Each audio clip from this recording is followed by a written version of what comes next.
kir mashinaga kir tiqamiz. Har doimgidek uyda bo'lsam kir tashlayman. O'tgan kuni kir yuvib ketgandim. Bugun yana kir yuvamiz. Hozir qurgan kirlarni olib chiqib, keyin bu kirlarni yoyamiz. Yaxshi ham podval bor. Siqqin o'sha tez qurib oladi. Kir yuvasiz, kir ilasiz, qurgan kirlarni olib kirasiz, dazmollaysiz, joylaysiz, yana kir tushaveradi. Shu bilan ayol kishini kuni o'tadi deydi-yu. Endi kirlantiramiz.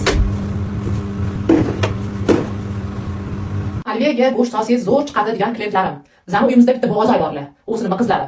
Homiladorlar go'sht umuman yemaydilar. Har holda kolbaskalar yeydilar. Shuning uchun kolbaska sovamiz. O'shani aytib o'tib ketdik, hozir shuni ham yozishadi, chunki Alviyaga o'zi go'sht solgan yaxshi, go'sht maza beradi, zo'r maza beradi go'sht. No, yemaydi go'sht. Go'sht ko'rsa bo'ldi. Ayni vaqt o'zi aynilar, yemaydilar. Shuning uchun kolbasa sotib qoldim. Hozir lazimli kirlarim bor, o'shalarni o'tirib, saqlab, dazmollab, bitta uylarni pilisoslab, changpollarimni artmasam, hamma bu ishim bitadi, bu ishim bitadi. Bitta uyda o'tirganimda tez-tez qilib olaman, qizlar. Dazmollab olishim kerak. Shunaqa gaplar. Mana endi dazmol urilmaydiganlarni taxlab qo'yaveramiz deb. Shunaqa. O'zingizlar maqsadlar tinchmisizlar?